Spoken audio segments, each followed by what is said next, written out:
innocent. Fa mety misy monsieur le maire tsy à l'aise anoany. Fa nahoana? Manao tsy mety angambe.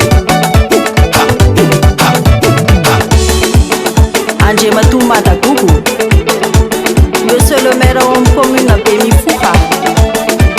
Ianao dia voantso atao PAC na pôle anticorruption. Pour plusieurs chefs d'équipation. Détournement de biens publics. Extorsion de fonds. Abus de pouvoir. Retomanial diabeleno. Malera se for. Eniare. Alefaso fiarovan-tenanao afaka omena avocat d'office ianao. Oui, monsieur le juge. Za tsy mila avocat. L'exemple vient d'en haut. Za tsy nagnano affaire-ny Lengo Toro. Za tsy nagnano affaire-ny Bois de Rose. Ampansena fagnanoaniky. Ndraiky labin'ny latety.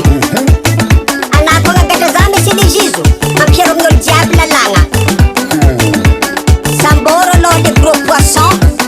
Zève manampy zay les petits poissons.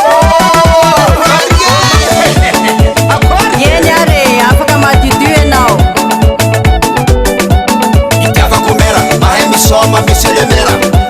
Itiavako mera, mahay magniky monsieur le maire. Itiavako mera, tia mahiavy monsieur le maire. Itiavako mera, ngengeny monsieur le maire.